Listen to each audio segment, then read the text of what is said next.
बिस्मिल्लाहिर्रहमानिर्रहीम। अस्सलाम वालेकुम। मैं हूं सलीम खालिक और आप देख रहे हैं क्रिकेट नामा। काफ़ी दिनों बाद आपसे मुलाकात हो रही है किसी वीडियो के ज़रिए। ख़बरें और कॉलम तो आप पढ़ ही रहे होंगे बाकायदगी से। अभी क्रिकेट ही क्रिकेट है। ट्रायंगुलर सीरीज़ होने वाली है और उसके बाद चैंपियंस ट्रॉफी। हमारे मुल्क में बड़े दिनों बाद एक इवेंट हो रहा है, तो ज़ाहिर है सारे लोग बहुत खुश हैं और आप लोग भी बहुत एक्साइटेड होंगे। लेकिन इसके साथ इन दिनों एक खबर आई सामने, जो आपने देखी होगी, कि बांग्लादेश लीग में गए पाकिस्तानी क्रिकेटर्स फंस गए। मोहम्मद हारिस होटल में फंस गए और पीसीबी से मदद लेनी पड़ी उनको वापस आने के लिए।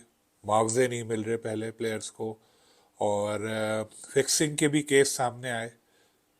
तो मेरा सवाल ये है कि भाई आप लोग जाते क्यों हो बांग्लादेश लीग में? देखिए, हर साल बांग्लादेश लीग में इतनी ज़्यादा कंट्रोवर्सीज आती हैं कि आप सोच लें, इंतहा है। कभी फिक्सिंग, कभी कुछ। तो ऐसी जो लीग्स हैं, पाकिस्तान क्रिकेट बोर्ड का भी काम है कि वो अपने प्लेयर्स को इनसे दूर रखे।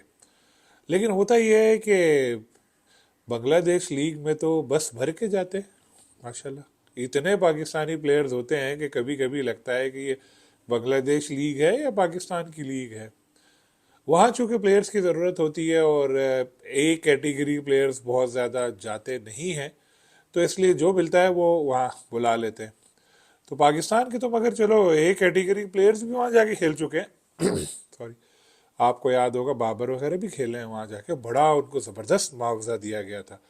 लेकिन जो बड़े प्लेयर होते हैं वो अपनी बात मनवा लेते हैं। वो कहते हैं 100% मुझे अपना मुआवजा चाहिए मैच से पहले। तो उनको कोई रिस्क नहीं होता, वो कुछ मैच खेलते हैं वापस आते हैं। लेकिन जो एवरेज प्लेयर्स होते हैं या उससे भी नीचे, वो लोग बेचारे फंस जाते हैं, क्योंकि मौके की कमी है और पैसा सबको कमाना है। तो जहाँ उनको मौका मिलता है चले जाते हैं। अभी जंगल में हो जाए कोई अमेजोन क्रिकेट लीग हो जाए, कोई कंबोडिया में लीग हो जाए, कोई अफ्रीका के जंगल में लीग हो जाए, बस पैसे मिल रहे हो सब पहुंच जाएंगे। फिर बाद में रोते हैं कि जी पीसीबी हमें बचाए। और दूसरी बात ये यार, आप लोग इतनी क्रिकेट खेल रहे हैं, आपके पास ढाका से लाहौर तक का टिकट खरीदने के पैसे नहीं है कि पीसीबी की मदद लेनी पड़ी। लेकिन जो हुआ बहुत गलत हुआ। तो आइंदा के लिए पीसीबी को ऐसी लीग से अपने प्लेयर्स को दूर रखना चाहिए।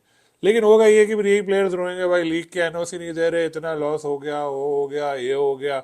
शायद इसीलिए पीसीबी भी एनओसी इनको दे देता है। लेकिन इस साल आपको पता है उनका अपना एंटी करप्शन यूनिट कई मैचेस की तहकीकात कर रहा है। अगर आप स्कोर कार्ड देखें तो उसमें पाकिस्तानी प्लेयर्स भी खेले हैं उन मैचेस में। तो डेफिनेटली वो उन चीज़ों से दूर होंगे। लेकिन एक ऐसा मैच जो फिक्स हो और उसमें हमारे प्लेयर्स खेल रहे हो, अनजान हो, उनको कुछ पता भी ना हो, तो रिस्क तो होता है। बदनामी सबसे बड़ी। और हम लोग वैसे ही, आपको पता है आमिर, सलमान, आसिफ वाला जो स्कैंडल हुआ था उसमें, उसके अलावा पीएसएल में शर्जील, खालिद वाला, पता नहीं कितने हमारे फिक्सिंग के केसेस सामने आ चुके हैं। हमें तो बहुत ज़्यादा एहतियात से काम लेना चाहिए। लेकिन बदकिस्मती से ऐसा हो नहीं रहा। इस लीग के भी जो प्लेयर्स हैं, मेजोरिटी तो जिनके नाम आए मशकूक, वो बांग्लादेशी हैं। दो इंटरनेशनल प्लेयर भी कहा जा रहा है, उनका मीडिया नाम नहीं दिया किसी का। तो मैं तो यही कहूँगा पीसीबी को कि पीसीबी रोके, प्लेयर्स तो नहीं रुकेंगे।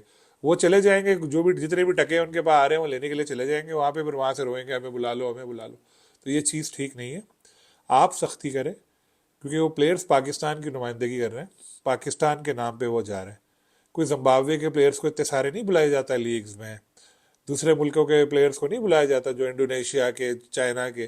पाकिस्तान क्रिकेट का एक बड़ा नाम है, इसलिए वहाँ के प्लेयर्स को बुलाया जाता है। लेकिन ऐसी लीग्स में जाके अपने आप को एक्सपोज ही करना है, ख़तरात के सामने अपने आप को लेकर आना है। और मसले ही मसले हैं, तो बचाएं। अब देखें मुआवजे नहीं मिले।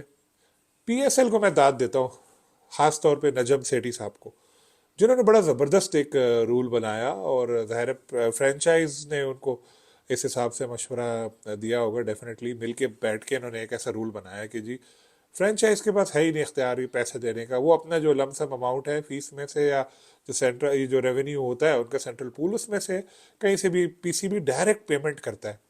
एक तय है कि इवेंट से पहले 50% या 40%, ड्यूरिंग द इवेंट इतने परसेंट, और इवेंट ख़त्म होने के इतने दिन बाद 100% अदायगी। तो आप देख लें, इतना अरसा हो गया, 10 साल पीएसएल को हो रहे हैं। कभी भी माशाल्लाह ऐसा कोई वाक़या सामने नहीं आया कि पीएसएल में प्लेयर को मुआवजा नहीं दिया हो, तो इसने शोर मचाया हो, ये हुआ हो, लेकिन बांग्लादेश में ऐसा नहीं है। एक तो टीम ओनर्स उनके सारे ऐसे ही हैं मशकूक से। अभी आपने पढ़ा होगा एक इंटरव्यू ऑस्ट्रेलिया क्रिकेटर का, उसने कहा था यार पैसे नहीं तो टीम खरीदते क्यों हो? बस दिखावे के लिए टीम ले लेते हैं, बाद में पैसे होते ही नहीं। और हमारे प्लेयर्स भी ऐसे हैं, हमारे के बाहर के प्लेयर्स भी ऐसे हैं जो बगैर पैसे लिए ज़बानी बातों पे चले जाते हैं और फिर परेशान होते हैं। तो ये चीज़ जो है ये गलत है। फिक्सिंग से अगर बचाना है अपने प्लेयर्स को ऐसी सूरत हाल से बचाना है कि बेचारे होटल में फंसे हों और होटल वाले जाने ना दे रहे हों, टिकट के पैसे ना हो, तो इन सब चीज़ों के लिए ज़रूरी है कि पीसीबी ऐसे इवेंट्स में अपने प्लेयर्स को जाने ही ना दे। तो होपफुली सबक सीखेंगे खिलाड़ी भी, बोर्ड भी, ताकि आइंदा ऐसी किसी सूरत हाल से बचा जा सके। इंशाल्लाह आपसे फिर मुलाकात होगी। अल्लाह हाफिज़।